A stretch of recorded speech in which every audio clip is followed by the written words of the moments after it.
Maria de Lourdes Pintacilgo foi muito mais do que temos sido capazes de reconhecer. Pessoa de múltiplos talentos e de uma vastíssima cultura, viveu sobretudo em torno de causas e agarrou todas as oportunidades e todos os palcos para as promover. E teve palcos únicos. Todos sabem que foi a única mulher que exerceu entre nós o cargo de Primeira-Ministra e mais tarde foi a primeira mulher a ser candidata a Presidente da República. Sabe-se menos, e é pena, que gozou de um prestígio internacional raro e passou pela experiência até de ser excessivamente reconhecida lá fora para aquilo que por cá estávamos disponíveis para compreender e para valorizar. Teve uma vida multifacetada, atuou em inúmeros domínios e sempre se manteve à margem dos rituais e dos comportamentos praticados no contexto da vida política e social entre nós. Engenheira de formação, foi como engenheira que iniciou a sua atividade profissional. Já então sobressaía na militância católica e chegava ao topo, quer aqui no país, quer no quadro internacional. Quando a ocupação de cargos políticos se proporcionou no seu percurso, aceitou e exerceu, para fazer avançar as suas causas. Mas é errado, a meu ver, e até redutor, qualificá-la como uma política.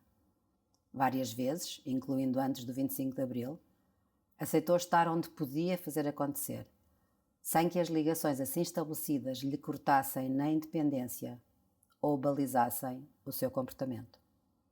Utilizou sempre o tempo e o espaço para tecer colaborações e conseguir resultados.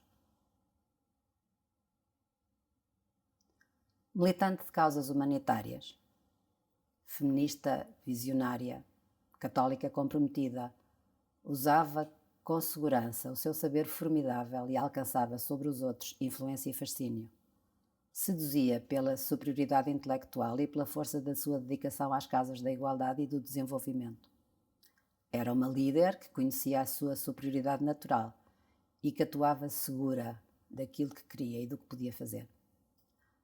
Talvez seja esta última a característica que mais a distinguia aos meus olhos.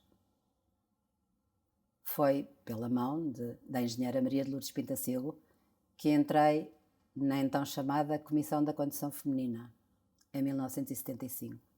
Essa comissão hoje chama-se Comissão para a Cidadania e Igualdade de Género.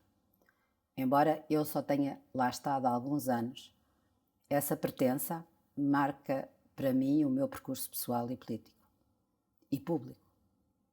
A comissão era a criação dela, nas pessoas, na filosofia, na forma de atuação.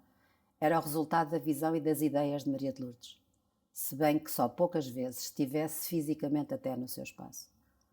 Sob o seu signo e sob a sua influência, a comissão tinha um papel determinante na disseminação de ideias, na condução de programas, na divulgação de informação, no aconselhamento e nas mudanças de caráter legal.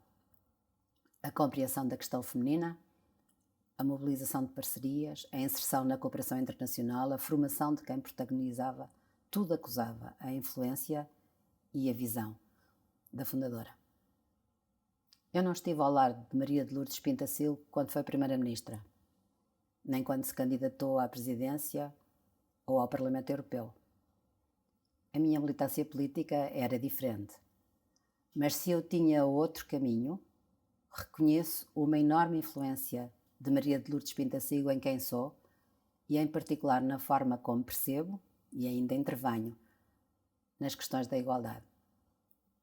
Mas mais do que em tudo o resto, admiro a extraordinária independência e segurança pessoais que a caracterizavam.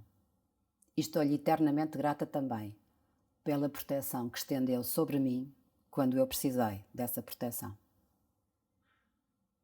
Infelizmente, Maria de Lourdes Pintacilgo não foi celebrada como devíamos quando desapareceu prematuramente. Ela não era de ninguém, não era identificada com nenhuma força política, o que ajuda talvez a compreender que não tenhamos então celebrado um grande vulto da vida social, política e cultural do nosso país, reconhecida e valorizada nos meios internacionais, onde era admirada e estimada. mas o significado de Maria de Lourdes Pentasil para o seu e nosso país pedia e pede mais de nós.